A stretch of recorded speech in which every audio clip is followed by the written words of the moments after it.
कई सारी important updates निकल कर आ रही हैं जो आपको मेन स्ट्रीम के न्यूज चैनल्स के ऊपर भी देखने को नहीं मिलेंगी, इसलिए इस वीडियो को एंड तक देखिएगा। सबसे पहले बात करते हैं टर्की की एविएशन कंपनी सेल्बी एविएशन के बारे में, जिसने दिल्ली हाई कोर्ट और बॉम्बे हाई कोर्ट में जाकर एक पिटीशन फाइल की थी और भारत सरकार ने जो टर्किश कंपनी की सिक्योरिटी क्लियरेंस हटाने का फैसला किया था, इसको रिवर्स करने की मांग की थी। अभी जो पूरा केस है, इनमें सेल्बी एविएशन को एक बहुत ही बड़ी राहत मिलती दिखाई दे रही है। सबसे पहले बात करते हैं दिल्ली हाई कोर्ट के बारे में। दिल्ली हाई कोर्ट ने सेल्बी एविएशन के वकील और भारत सरकार को रिप्रेजेंट कर रहे solicitor general Tushar Mehta sir दोनों की दलील सुन ली है एंड अपना फैसला रिजर्व रखने का फैसला किया है, यानी कि कोर्ट फाइनल डिसीजन सुनाने में जल्दबाजी नहीं करना चाहती है। इस केस को और भी केयरफुली कंसीडर करके फ्यूचर डेट के ऊपर इसका फैसला सुनाया जाएगा। अब जो मुंबई हाई कोर्ट थी, जहां पर सेल्बी एविएशन ने मुंबई इंटरनेशनल एयरपोर्ट को लेकर पिटीशन फाइल की थी, वो तो दिल्ली हाई कोर्ट से एक कदम आगे है। रेफरेंस के लिए आपकी स्क्रीन के ऊपर आर्टिकल का स्क्रीनशॉट है।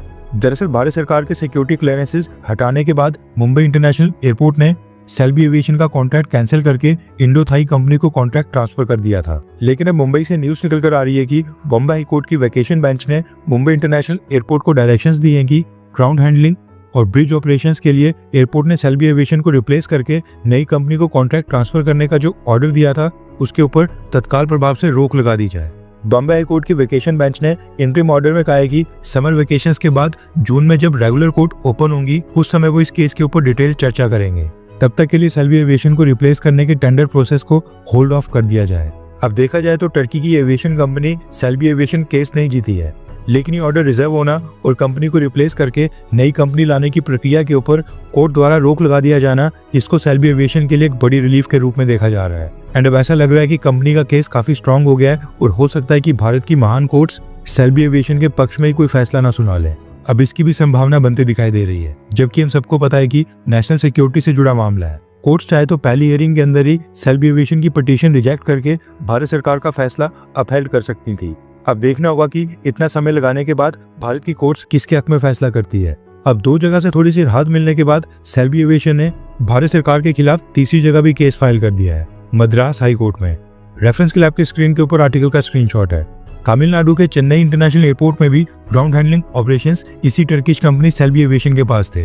वहां भी कंपनी का कॉन्ट्रैक्ट कैंसिल कर दिया गया था, इसलिए कंपनी अब मद्रास हाई कोर्ट चली गई है और चेन्नई इंटरनेशनल एयरपोर्ट ने जो सेल्बी एविएशन का कॉन्ट्रैक्ट कैंसिल किया था, उस फैसले को रिवर्स करने की मांग की है। टर्की की सेल्बी एविएशन कंपनी के पास भारत में टोटल 9 एयरपोर्ट्स का कॉन्ट्रैक्ट था और 1 बाय 1 सेल्बी एविएशन हर एक स्टेट की हाई कोर्ट में जाकर केस फाइल कर रही है। हैरानी तो इस बात की है कि ये केस भारत की नेशनल सिक्योरिटी और एविएशन सिक्योरिटी जैसे बहुत ही कॉम्प्लेक्स इशू के साथ जुड़ा है, वो भी ऐसे समय में जब टर्की पाकिस्तान के साथ मिलकर भारत को नुकसान पहुंचाने की हर संभव कोशिश कर रहा है। न सिर्फ पाकिस्तान को हथियार और ड्रोन सप्लाई कर रहा है, बल्कि टर्की के ड्रोन ऑपरेटर्स बकायदा पाकिस्तान में भेजे गए थे। ऊपर से ऑपरेशन सिंदूर अभी भी आधिकारिक तौर के ऊपर क्लोज नहीं हुआ है, इसलिए बेहतर होता है कि सेल्बी एविएशन की पिटीशन ही रिजेक्ट कर दी जाती। इस पूरी स्टोरी को आगे भी हम कवर करेंगे, इसलिए अगर आपने हमारे चैनल इंडियन अफेयर्स को अब तक सब्सक्राइब नहीं किया तो प्लीज कर लें। नेक्स्ट अपडेट आ रही है आईपीएल क्रिकेट लीग को लेकर। रेफरेंस के लिए आपकी स्क्रीन के ऊपर आर्टिकल का स्क्रीनशॉट है। दरअसल न्यूज निकल कर आ रही है ऑपरेशन सिंदूर के सक्सेसफुल कंडक्ट के लिए भारतीय सेना को सम्मानित करने के लिए आईपीएल ने फाइनल्स में हिस्सा लेने के लिए आर्म्ड फोर्सेस को इनवाइट किया है। रिपोर्ट के मुताबिक भारतीय सेना के चीफ ऑफ डिफेंस स्टाफ यानी कि CDS, army chief, navy cheap and air force chief को इन्विटेशन भेजा गया है। फिनाले 3 जून को गुजरात के नरेंद्र मोदी स्टेडियम में होना है, जिसकी सीटिंग कैपेसिटी 1 लाख से भी ज्यादा है। बीसीसीआई और आईपीएल की गवर्निंग काउंसिल दोनों ने मीटिंग में भारतीय सेना को इनवाइट करने का फैसला किया है। आईपीएल चेयरमैन ने तो खैर इसकी कंफर्मेशन दे दी है, लेकिन भारतीय सेना ने अभी तक ये इन्विटेशन ऑफिशियली एक्सेप्ट या फिर रिजेक्ट नहीं किया है। ऑपरेशन सिंदूर अभी भी ऑफिशियल लेवल के ऊपर क्लोज नहीं हुआ है, इसलिए भारतीय सेना पूरी तरह से हाई अलर्ट के ऊपर है। अब ये देखना भी काफी इंटरेस्टिंग होगा कि क्या भारतीय सेना के चीफ आईपीएल का ये हाई प्रोफाइल फाइनल्स देखने के लिए नरेंद्र मोदी स्टेडियम में जाते हैं या फिर नहीं। आपको क्या लगता है कि क्या जाना चाहिए, हाँ या फिर ना? नीचे कमेंट करके अपनी राय जरूर बताएं। नेक्स्ट अपडेट आ रही है भारत और रशिया को लेकर। जैसा कि मैंने आपको पहले भी बताया था कि टोटल 17 देश हो गए हैं जिन्होंने भारत से ब्रह्मोस सुपरसोनिक क्रूज मिसाइल्स की इंक्वायरी की है और पॉसिबल सेल के बारे में भारत सरकार को अप्रोच किया है। अब इसी को लेकर न्यूज निकल कर आ रही है कि ब्रह्मोस मिसाइल की डील साइन करने से पहले भारत को रशिया की परमिशन और अप्रूवल लेना था और रशिया ने न सिर्फ भारत को ब्रह्मोस मिसाइल के लाइसेंस्ड एक्सपोर्ट की परमिशन देने का फैसला किया है, बल्कि रशिया और भी कई सारे डिफेंस प्लेटफॉर्म्स को भारत के साथ मैन्युफैक्चर करके भारत से एक्सपोर्ट करने के लिए रेडी हो गया है। यहाँ पर अमेरिका से डोनाल्ड ट्रंप एडमिनिस्ट्रेशन भारत को प्रेशराइज कर रहा है कि भारत F-35 की डिफेंस डील साइन कर ले। ब्रिटेन और फ्रांस भी भारत के साथ फाइटर जेट्स और इंजन की डील साइन करने के लिए काफी आतुर दिखाई दे रहे हैं और कई सारे एफर्ट्स कर रहे हैं। लेकिन इन सबके बीच सबसे लुक्रेटिव ऑफर रशिया की तरफ से आते दिखाई दे रहा है, जो कि इस समय रशिया की मजबूरी भी बन गया है। यूक्रेन वॉर के बाद रशिया के डिफेंस वेपन्स की सेल्स और एक्सपोर्ट काफी कम हो गए हैं। वेस्टर्न कंट्रीज के सैंक्शंस के कारण रशिया को रॉ मटेरियल सोर्स करने में काफी दिक्कत आ रही है। कई देश तो सैंक्शंस और अमेरिका को नाराज करने के डर से भी रशिया से वेपन्स परचेज नहीं कर रहे हैं।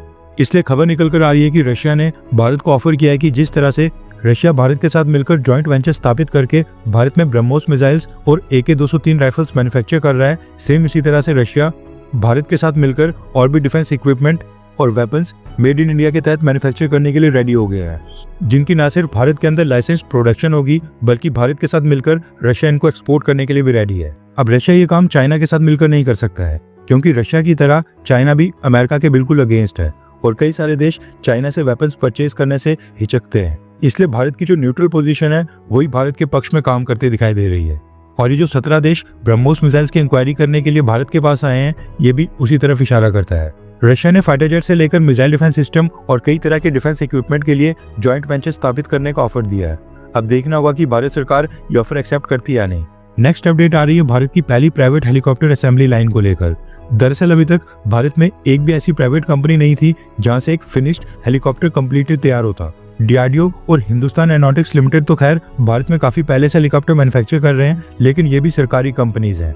भारत की कई सारी कंपनीज हैं जो हेलीकॉप्टर बनाने वाली कंपनीज के लिए स्पेयर पार्ट्स और कंपोनेंट सप्लाई करती हैं, लेकिन एक भी फाइनल असेंबली लाइन अभी तक भारत में नहीं खुली थी। लेकिन अब भारत के हाथ ये अचीवमेंट भी लग गई है। रेफरेंस के लिए आपकी स्क्रीन के ऊपर आर्टिकल का स्क्रीनशॉट है।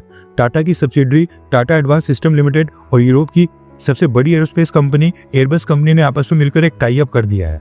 अब दोनों मिलकर भारत में पहली फाइनल असेंबली लाइन सेटअप करने जा रहे हैं, जिसमें भारत के अंदर ही एक कंप्लीट हेलीकॉप्टर मैन्युफैक्चर होगा। यह असेंबली लाइन कर्नाटका की कोलार डिस्ट्रिक्ट में सेटअप किया जाएगा, जहां पर जमीन खरीदने के बाद प्लांट सेटअप किया जा रहा है और नेक्स्ट ईयर यहाँ पर प्रोडक्शन भी स्टार्ट हो जाएगी। कर्नाटका के इस प्लांट में एयरबस H125 मॉडल के हेलीकॉप्टर्स मैन्युफैक्चर होंगे। स्टार्टिंग में इस फैसिलिटी में 10 हेलीकॉप्टर्स पर ईयर मैन्युफैक्चर करने का टारगेट रखा गया है एंड इसको आगे चलकर बढ़ाया जाएगा। गुड न्यूज ये कि एयरबस की एशिया में पहली हेलीकॉप्टर असेंबली लाइन है और वो भी भारत में खुली है। ग्लोबली एयरबस की 4th हेलीकॉप्टर असेंबली लाइन है।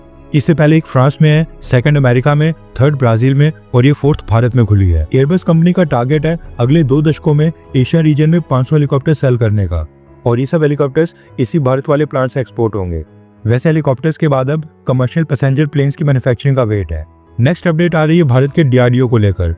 दरअसल भारत सरकार ने DRDO के chief Sameer V Kamat sir का टेन्योर 1 साल के लिए फिर से एक्सटेंड करने का फैसला किया है। समीर V कामत सर 31 मई को रिटायर होने वाले थे। पिछले साल भी भारत सरकार ने समीर V कामत सर को DRDO चीफ के तौर के ऊपर 1 साल की एक्सटेंशन दी थी एंड इस बार ये दूसरी बार 1 साल के लिए एक्सटेंशन दी गई है। नेक्स्ट अपडेट आ रही है अमेरिका से। दरअसल डोनाल्ड ट्रंप एडमिनिस्ट्रेशन ने स्टूडेंट्स वीजा को लेकर एक नया रूल लाया है, जिसमें एप्लीकेंट्स की सोशल मीडिया स्क्रीनिंग भी की जाएगी। यानी कि अगर आप अमेरिका के स्टूडेंट वीजा के लिए अप्लाई कर रहे हैं तो आपके सोशल मीडिया अकाउंट्स यानी कि इंस्टाग्राम या फेसबुक जैसे अकाउंट्स भी चेक किए जाएंगे। इसलिए अगर आप या फिर आपके आसपास कोई भी अमेरिका जाना चाहता है तो उनको सलाह देंगी अपने सोशल मीडिया अकाउंट्स के ऊपर भी काम करें और अमेरिका के अगेंस्ट कोई पोस्ट हो तो उसको हटा दें, यानी कि प्रो अमेरिका पोस्ट रखें। डोनाल्ड ट्रंप एडमिनिस्ट्रेशन ने वर्ल्ड वाइड अमेरिका की सभी एम्बेसी और कॉन्सुलेट्स के लिए एक फ्रेश डायरेक्शंस इशू किए हैं, जिसमें कहा गया है कि स्टडी वीजा को कुछ समय के लिए हॉल्ट कर दिया जाए, यानी कुछ समय तक स्टडी वीजा के इंटरव्यू के लिए अपॉइंटमेंट्स रोक दी जाए। दरअसल डोनाल्ड ट्रंप अमेरिका में आने वाले स्टूडेंट्स के ऊपर थोड़ा सा कंट्रोल करना चाहते हैं, इसलिए फिलहाल के लिए डोनाल्ड ट्रंप एडमिनिस्ट्रेशन ने स्टडी वीजा के ऊपर रोक लगाने का फैसला किया है। अब ये कितने दिन तक रहता है कितने दिन तक नहीं, ये तो खैर आगे चलकर ही पता चलेगा, लेकिन अभी कोई फ्रेश अपॉइंटमेंट अमेरिका नहीं करेगा।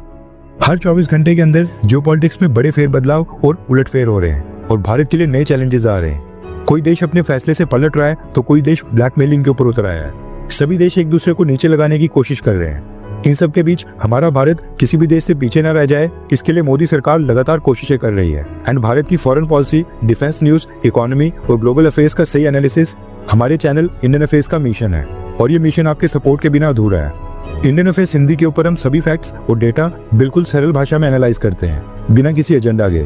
अगर आप चाहते हैं कि इंडियन अफेयर्स का सही और ऑथेंटिक एनालिसिस आप तक लगातार पहुंचे तो इस वीडियो को लाइक करें और हमारे चैनल इंडियन अफेयर्स को सब्सक्राइब करके बेल नोटिफिकेशन ऑन करना मत भूलिए। आपका एक लाइक हमारे चैनल को ग्रो करने में काफी मदद करेगा और एक सब्सक्राइब ये सुनिश्चित करेगा कि आप किसी भी इंपॉर्टेंट अपडेट को मिस ना करें।